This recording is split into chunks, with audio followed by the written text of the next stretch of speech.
Are you ready? No. What are you doing? I'm reading. What are you reading I'm today? glitching. What are you reading today? I'm reading today a Wimpy Kid dog day. What does this mean? This is nhát tuyệt vời. Okay, what page did you read yet today? Yeah. What page number? I love my book, How to Find Garden Fairies. What page did you read yet today? Mom, I love my book. It's a nice book. Nice book. How to Find Garden Fairies. How to find it. What is that? I don't know what to do.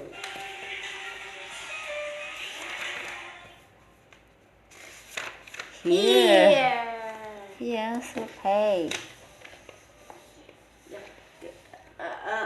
That 80 and 81. Finish? And today? Finish. And today I continue to read the page number 82, 83, and 86, and 87. Okay, read. Duck. Where? I see. Read. Con vịt. Where's the duck? Here. Duck is still big. Duck is still big? Read. Mom, is it Tistan Flimps? I don't know. Tistan Flimps. Where? Here's on YouTube channel. No. Apparently. Apparently. Rollies? Rolly's heartbroken because I didn't invite him to my birthday party. Well, if Rolly's upset, you wouldn't know from looking at him. I love my cake. Here's here. Rõ ràng Rolly. Here! No, here. Rõ ràng Rolly đã tan nát trái tim.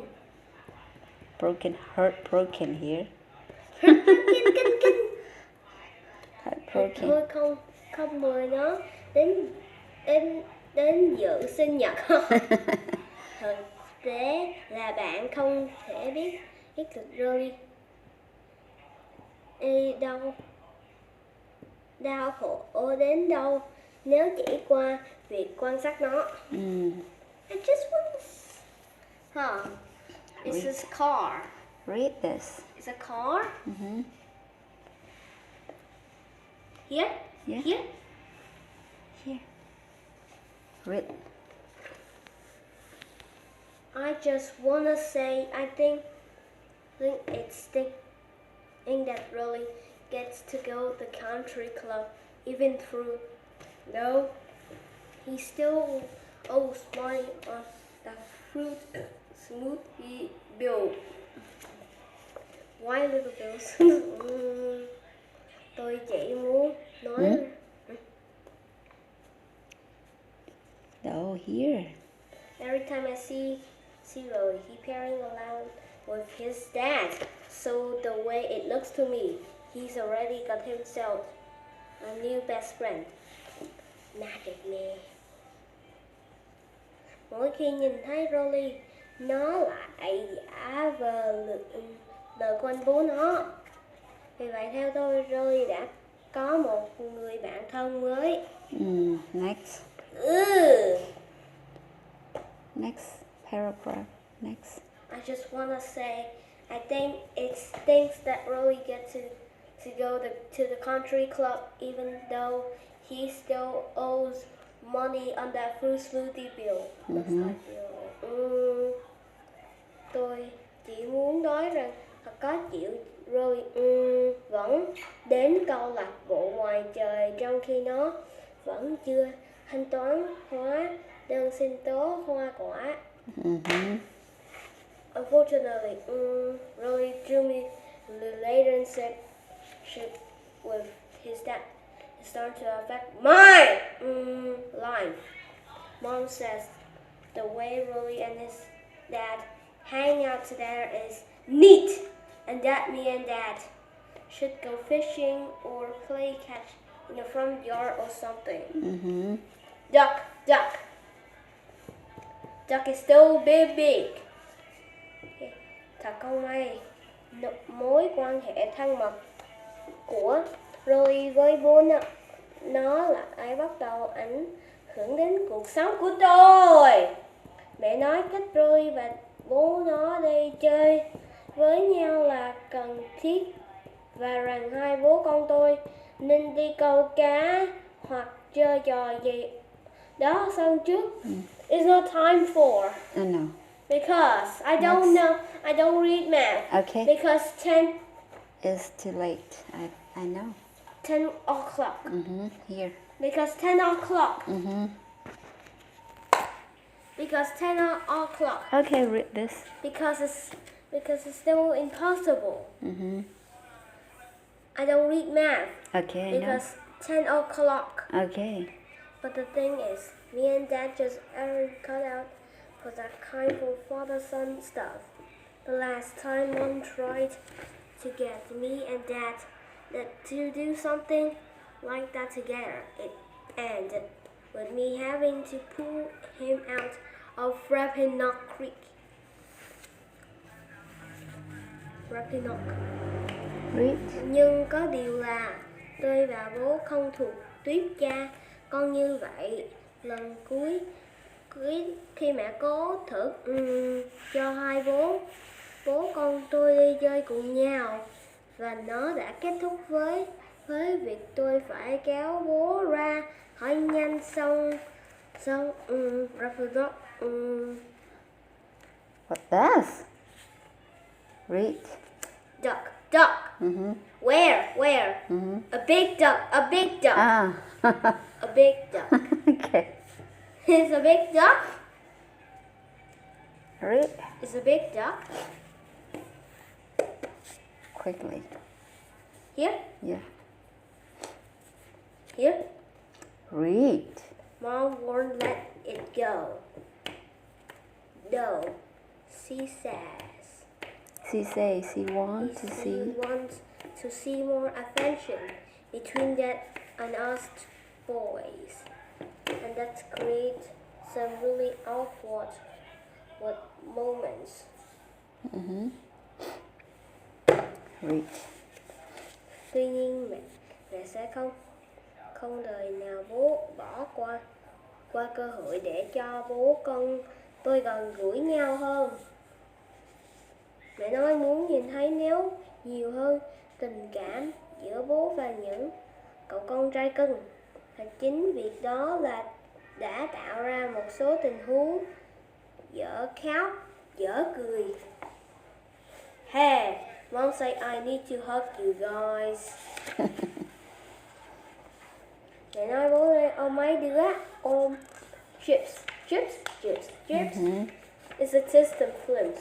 Looks like another YouTube channel. Friday. Today I was watching TV. Muốn về cậu nghe về tôi next. Nghe về. Today I was watching TV, minding my own business, when I heard a knock at the front door. Mom said there was a friend there to see me, so I thought it must be Rolly coming to our place.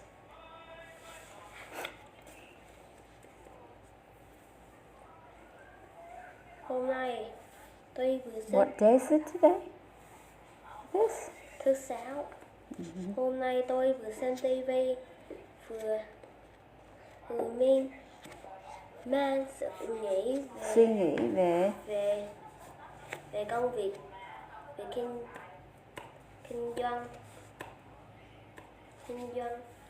doanh của mình cho đến khi nghe thấy tiếng gõ cửa. Khi mẹ nói có một người bạn muốn gặp, tôi đã đoán đó là Rolly đến xin lỗi. But it wasn't Rolly, it was Fregley. Nhưng đó không phải là Rolly mà là Fregley. Hello, friend. Xin chào bạn. Bạn after I recovered from my install shock, I slapped the door shut. I started to panic because I didn't know what Freddie was doing at my front door. After a few minutes went by, I looked out the side window, and Freddie was still standing here. What he's doing? Sao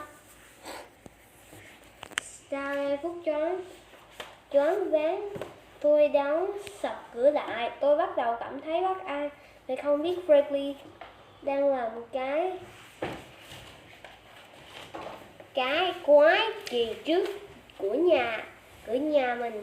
Vài phút trôi qua, tôi lén nhìn ra ngoài qua cửa sổ và thấy Freddie vẫn đứng lì ở đây.